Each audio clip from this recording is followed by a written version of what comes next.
Welcome back to Chow Time Pods. Your host, Red. We got a video today from Baskley. Caitlin Clark has landed herself a new, very high-profile position, and I've been wondering when this was going to happen. I knew at some point, somewhere, with some miscellaneous media outlet, Caitlin Clark would get a gig, and now we know where that gig's going to be. And it only makes sense. She's probably the most notable player in the league, period, right? Next to the other person, which I don't even know her name, Reese or something. So it makes sense that broadcasting companies and all this stuff want her image and want her, you know, what would we call it? Fame, I guess. When that gig's going to be. Her audience. And who that gig's going to be for. Caitlin Clark just landed a position that nobody saw coming. Not with ESPN, not with Turner, with NBC Sports on their flagship basketball program. And the timing of this announcement tells you everything about where the power really sits in women's basketball right now. Because while the WNBA Players Union is threatening to sit out the 2026 season over CBA negotiations, the league's biggest star just signed a deal that bridges her straight into the offseason with zero interruption to her brand momentum. You know, damn. I don't know how much. There's no CBA right now. And this, of course, would run through, let's see, what? At least May, in theory. I don't know. We don't have any dates that stretch that far yet. I still think they're going to get the CBA done, folks. February 1st. That's when Caitlin Clark makes her debut as an NBC analyst, right before the Lakers and Knicks tip off at Madison Square Garden. Then she's back March 9th for Thunder versus Knicks, two of the highest profile NBA matchups you can get. And they're putting a WNBA player who's never done TV analysis before on the desk with Hall of Famers. That's not a trial run. That's a statement about her drawing power. That is, if there is a new... Yeah, like I said, she does have clout, enough clout to pull in an audience. So if I was a network, I'd be smart enough to yeah, let's get her. CBA agreed upon. Before then, again, I've told you guys, I've got the over-under on February 15th. I just have a feeling. That's just my gut feeling that... It's funny that we can just bet on everything. We can bet on, like, when they're going to announce certain things and stuff, too. It's just so crazy, the betting world nowadays. When push comes to shove, again, I believe a lot of players... Here's what makes this fascinating. The WNBA's collective bargaining agreement expires in October 2025. Players are already talking about sitting out if they don't get their demands met. But Caitlin Clark just secured income that carries her through May 2026. Whether the WNBA season happens or not, she's got USA basketball commitments in March for World Cup qualifiers. She's got this NBC gig running through the spring. And she's building leverage that has nothing to do with what the Players Union decides. We're crossing the line. We want to sign the deal. But that long wait doesn't mean Caitlin Clark has been away from the game. In fact, she notably suited up for USA Basketball Training Camp in December, has expressed her dedication for participating in all-team USA events with FIBA World Cup looming in September and qualifiers taking place in March. So she has and will get the needed reps before finally taking the floor again with the Fever. In the meantime, she will be keeping busy in another role. This portion of the video today is sponsored by Breath Death. When you're out there kicking butt in life, you don't want your breath to be kicking like Bruce Lee. Lots of people worry about how they present themselves, but they forget about their breaths. That's why I'm excited that today's video sponsor is Breath Death, the brand behind Crystal Breath. Exploding mint crystals that kill bad breath on impact that take your confidence to the next level. You know, these aren't your average mint or gum. No fake ingredients, no perfume masking, no endless chewing. Crystal Breath dissolves in seconds and actually destroys bad breath at the source. Powered by zinc, these mints attack sulfur deposits in your mouth that causes stink, so you're not covering it up, you're actually just killing it, and keeps you clinically fresh for up to 4 hours. You guys know me, I don't take very many sponsors, and if I do take a sponsor, I have to enjoy their product. So I actually really love Breath Death, and I use it for other things other than just your breath, because the crystals are just so powerful in mints. I just use it to keep me up while I'm driving sometimes too. So I'll just pop open a tab, and it comes with 4 of these, and you just take a little quick sip.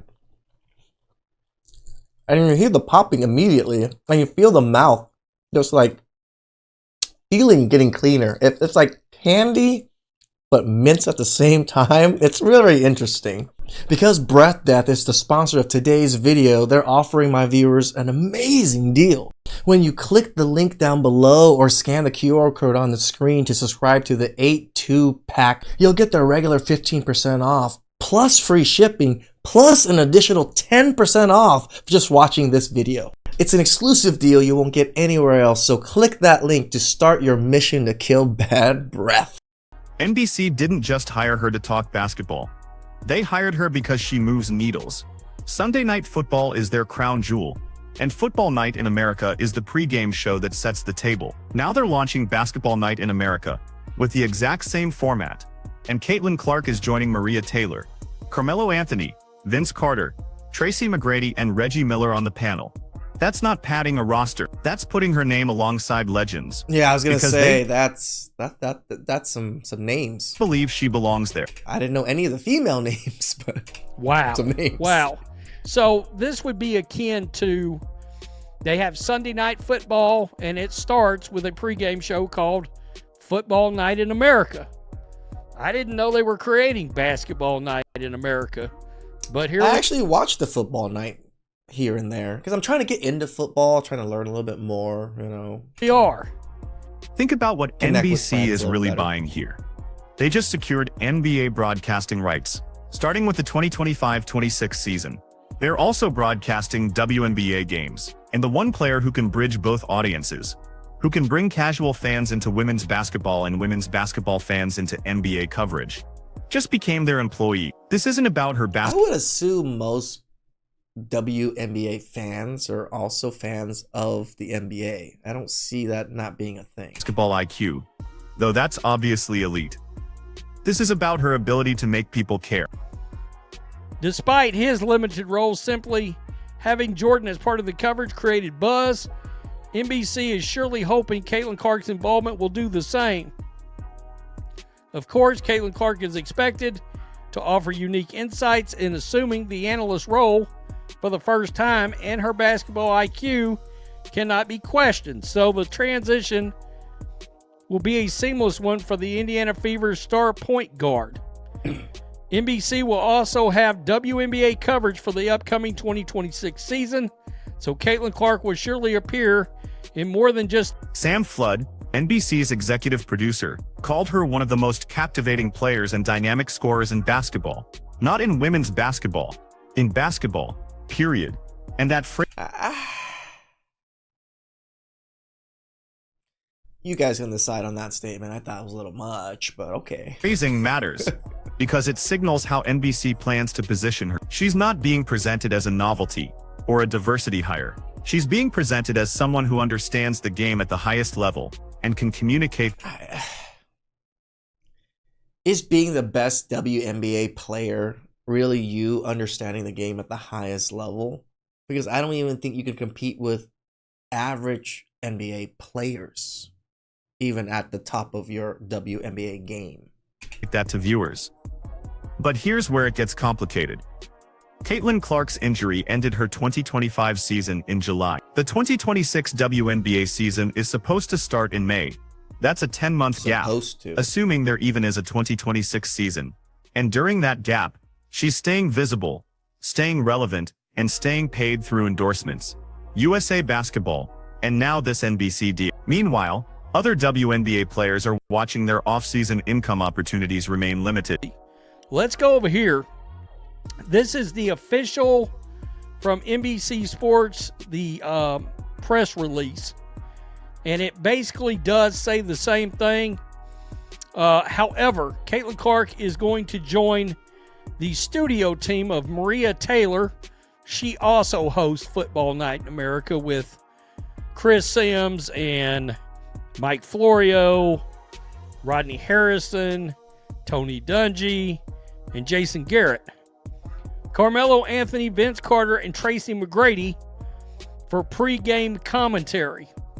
The CBA negotiations are... That's actually, again, pretty big news for someone in the WNBA status, right? Just being a regular player in the being a regular player in the WNBA, then being launched into a very high-profile commentary role, right? Because this is the new show that they're going to be putting in for every basketball game on Sundays or whatever it is, just like the football one. So yeah, she's going to have plenty of eyes. There's going to be plenty of audience. And if she does well, it can even bring in more audience, just like they say. This is a really good move for ABC, which is Disney, right? Are going to be brutal. I hate this Players to be complimenting Disney for some want reason. higher salaries, better travel conditions, expanded rosters, and a bigger cut of revenue. Owners are going to point to attendance figures and television ratings and argue that most of that growth is concentrated around a handful of stars. And Caitlin Clark is Exhibit A in that argument.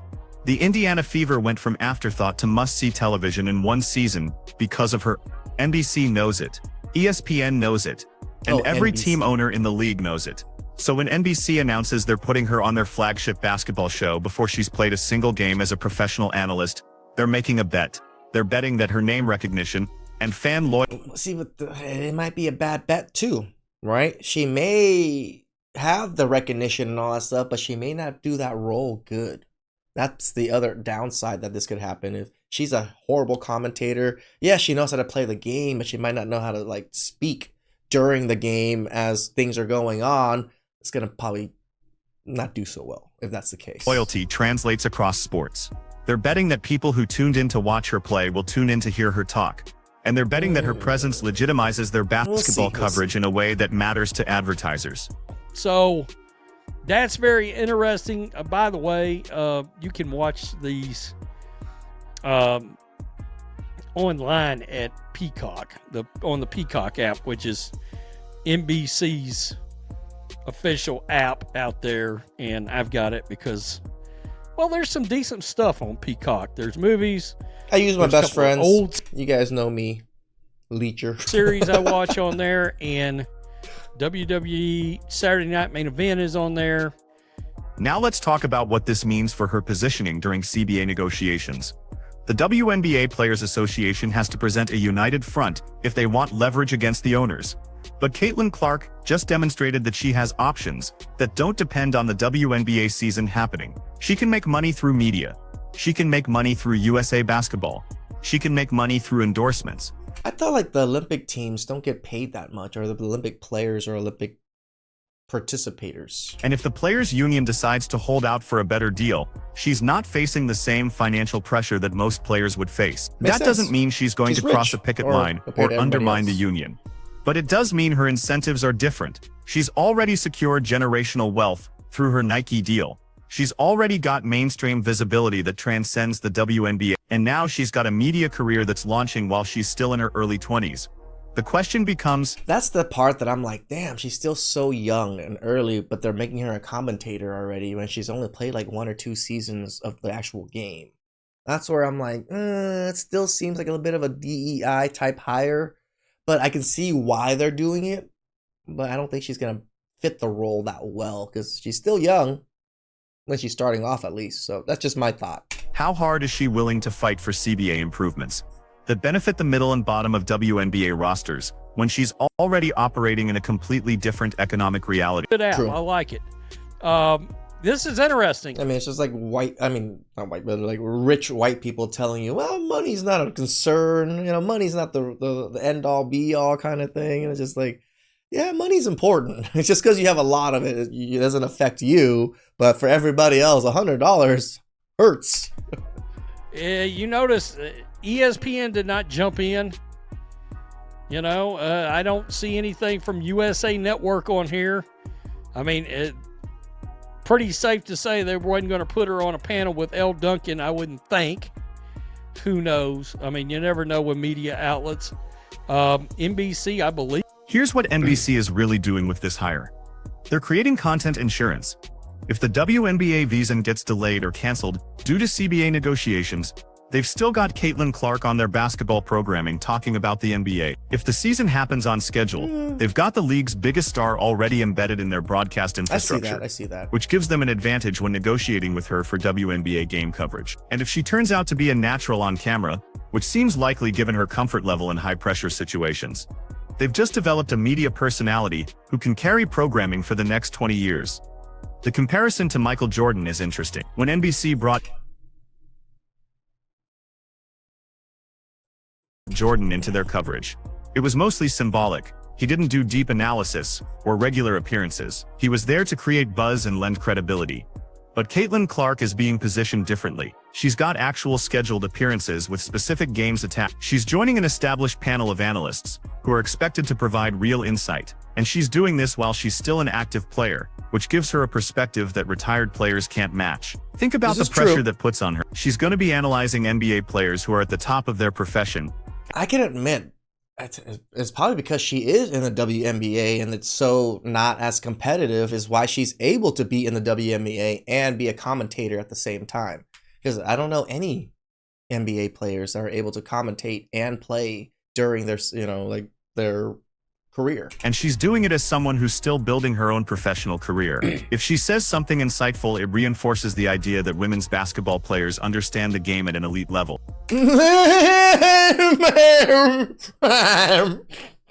Maybe one. If she says something generic or obvious, it feeds into stereotypes about women's sports analysis. There's no neutral outcome here. Every appearance is going to be scrutinized. Well, till next time. Thanks for watching the show. Be sure to like, comment, and subscribe. Be sure to tune in next time on Black and White Sports. Now let's address the elephant in the room. ESPN didn't make this hire. USA Network didn't make this hire. Turner didn't make this hire. NBC did. And that's significant because ESPN has been the primary broadcaster of WNBA games for years. They've invested heavily in women's basketball coverage. They've got established analysts and commentators who cover the league. And yet, when the opportunity came to bring Caitlin Clark into their basketball programming, they either didn't make a competitive offer or she chose NBC anyway. That tells you something about how she's thinking about her media career. ESPN is the establishment. They're where you go if you want to be taken seriously as a sports analyst. Okay. But NBC is the insurgent in basketball broadcasting. They just won NBA rights after being out of the game for years. They're building their basketball identity from scratch. And being part of that build, being there at the launch of Basketball Night in America, gives Caitlin Clark ownership over the brand in a way that joining an established ESPN program wouldn't. Plus, there's the Peacock factor. NBC's streaming platform is where they're putting a lot of their premium content, including exclusive NFL. I do hate how all these streaming platforms are like stealing all of like the special events that are going on, like football or on certain streaming platforms, UFC's on Paramount Plus, Peacock basketball. It's just like, man, can we just watch sports or watch whatever we want without having to subscribe to so many different damn things? Games. If Basketball Night in America becomes a flagship property on Peacock, and Caitlin Clark is part of that from day one, she's positioning herself at the center of how younger audiences consume sports media. That's forward thinking in a way that joining ESPN's traditional broadcast model isn't. But here's the risk. If the WNBA season does get delayed or canceled due to CBA negotiations, and Caitlin Clark is on television every week talking about NBA basketball, some fans are going to see that as a betrayal. They're going to argue that she should be using her platform to advocate for WNBA players. Oh, damn. Basically, you are so correct on that. Yeah, women are going to be up in arms. It's like, oh, you're a woman. You should be talking about women's stuff. Not building her personal brand on the backs of male athletes. And that criticism might not be fair, but it's definitely coming. The reality is more complicated. Caitlin Clark talking about basketball on NBC keeps... shout outs to Basically. I'm not a sports guy. I don't know much about sports. I don't know the inner workings of a lot of these things. But when watching these videos, I learned so much. I hope you guys are picking up stuff. And I know people are like, you know nothing about basketball, blah, blah, blah. In the comments section, I know nothing. That's why I'm watching this with you guys. So hopefully the comments will like inform me about things, because basketball, sports is like an experience. You really can't just sit down and just read everything about sports. You gotta watch it. You gotta be immersed into it. Basketball in the conversation. It keeps her name in front of casual sports fans. And when the WNBA season does eventually start, whether that's May 2026 or later, she's going to bring some of those viewers with her back to women's basketball. That's the that I can see. I can see that. Optimistic view. The pessimistic view is that she's going to become primarily known as an NBA analyst who used to play in the WNBA, and the women's game loses its biggest star to media before she even hits her prime.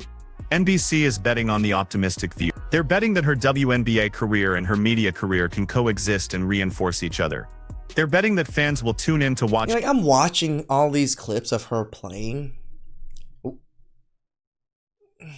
It's not better than watching men play. Her analyze NBA games, and then tune in to watch her play WNBA games, creating a virtuous cycle of attention that benefits everyone. And they're betting that her basketball knowledge translates across both leagues in a way that makes her valuable as an analyst, regardless of which games she's covering. The February 1st debut is going to be crucial. Lakers versus Knicks at Madison Square Garden is about as high profile as NBA regular season games get. LeBron James, Anthony Davis, potentially Jalen Brunson if he's healthy. The basketball world is going to be watching to see how Caitlin Clark handles that spotlight. And if she delivers insights that make people think differently about what they're watching, this becomes a massive win for everyone involved. But if she's nervous or generic or clearly out of her depth sitting next to Carmelo and Vince Carter and Tracy McGrady, it's going to feed a narrative that she's... I mean, you guys watch basketball more than me. This should have already happened. So comment down below if you guys thought she did a good job or not. I actually watched the Laker game that day, but I did not see her commentating. Oh, I didn't watch the pre-game thing. That's what they're talking about. Not ready for this level of media exposure. And that narrative would be unfair, because nobody is truly ready for their first time on national television analyzing a sport they don't play professionally. But fair or not, that's the standard she's going to be held to. Here's what makes this whole situation fascinating from a business perspective. The WNBA is in the middle of an identity crisis. Is it a niche product that serves a dedicated fan base and accepts limited mainstream appeal? Or is it a growth property that can compete for casual sports fans' attention alongside the NBA, NFL? Damn, I didn't even think about it. Is this a money drain or does it have potential? Most likely money drain. And MLB. And the answer to that question determines everything about CBA negotiations, because it determines how much revenue owners can realistically expect to generate. Caitlin Clark's existence forces the growth narrative. Her rookie season brought unprecedented attention to the WNBA. Attendance doubled in some markets. Television ratings hit records. Merchandise sales exploded. And now she's taking that star power and extending it into the off-season through media work. That's exactly what the league needs if it wants to be seen as a major sports property rather than a summer curiosity. But it also creates tension, because that level of star power concentration makes other players feel undervalued. If Caitlin Clark is the reason NBC is investing in WNBA coverage, if she's the reason attendance is up and ratings are up, then shouldn't she be compensated differently than players who don't move those needles? And if you say yes to that question, you're undermining the collective bargaining structure that protects players who aren't superstars. What? Merit-based? The NBA dealt with this tension decades ago when Michael Jordan's earning potential vastly exceeded what the salary cap allowed. They created exceptions and loopholes and endorsement opportunities that let him get paid while maintaining the fiction of a level playing field. The WNBA is going to have to figure out its own version of that solution, because Caitlin Clark's market value is already operating in a different universe than the league's pay structure can accommodate. So when you watch her debut on NBC on February 1st, you're not just watching a basketball player try her hand at analysis. You're watching the future of women's basketball economics play out in real time. You're watching a test case for whether WNBA stars can build mainstream media careers while still playing. And you're watching NBC make a bet that the Caitlin Clark phenomenon is sustainable, expandable, and valuable enough to build programming around. The question is whether she can deliver, whether she can sit at that desk with NBA legends and provide insights that justify her presence. I mean, it's hard when you're like a young 20-year-old going against freaking Karl Malone and all these other people. It's just like, I don't know, man. I was like, I would feel a way about it if I was some 20-year-old woman going against like legends in the NBA. You know? She can handle the pressure of representing women's basketball every time she opens her mouth. Whether she can balance being an active WNBA player with being an NBA analyst without alienating fans of either league, my guess? She's gonna be fine. She's handled pressure her entire life. She's been the story, the controversy, the focal point since high school. She's dealt with defenders trying to hurt her, fans criticizing every decision, media scrutinizing every word. Sitting at a desk talking about basketball is easy compared to what she's already survived. I mean, I gotta give it to her. When I say, I always say be good at one thing. Find something you like or you're somewhat good at and get really, really good at it. Get the best you can be. I think that's the example of Caitlin Clark. Sorry, I can't even say her name. Caitlin Clark. And if NBC is smart, they'll let her be herself. Let her talk about the game the way she sees it. Let her bring the perspective of someone who's actually playing at an elite level right now. Don't try to make her sound like everyone else, because that's what makes this hire potentially brilliant. Caitlin Clark doesn't think about basketball the way Carmelo Anthony thinks about basketball. Agreed. She doesn't see the game the way Vince Carter sees it. She's got a different perspective shaped by playing in a different league with different rules and different expectation. And if NBC lets that perspective come through, if they let her challenge conventional wisdom and offer insights that only someone in her position could offer, this becomes must-watch television. But if they try to sand off the edges, if they make her play it safe and stick to obvious observations, then this becomes a waste of everyone's time. The value of having Caitlin Clark on your basketball show isn't that she can repeat what everyone else is saying. It's that she can say things nobody else can say because she's living a basketball experience that nobody else is living. So that's what we're watching for on February 1st. Not whether she's polished, not whether she sounds like a professional broadcast, but whether she's willing to bring her authentic perspective to the conversation, even when that perspective challenges how people think about basketball. Because if she can do that, this NBC deal becomes the first chapter in a media career that could last decades. And if she can't, it becomes a cautionary tale about why active players should probably just focus on playing. Either way, it's going to be fascinating to watch. The biggest star in women's basketball, analyzing men's basketball, on a brand new platform during a CBA negotiation that could determine the future. I don't think it's going to go that well, knowing men. And if she doesn't say anything of value, yeah, men are going to dog her pretty hard. Of her league. There's no script for this. Nobody's done it before at this level, and that's exactly why it matters. So tune in February 1st, watch how she handles it, and then tell me whether you think this was a smart move or a distraction she didn't need. Like, as the WNBA itself, what are you without her, right? Because I told you, who knew about the WNBA? Who even knows names of WNBA players until her name came up, and now all of a sudden, Caitlin Clark. Reese, something Reese or whatever her name is. I don't even know that one. I only know her. Like, that's how powerful she is. I can't even be mad at what NBC wants to do, and I can't even be mad at her trying to make more money. That's what the name of the game is, right? Do your best for you and yours. Please like, subscribe, comment down below. I really appreciate that. And get you guys next time. Ciao.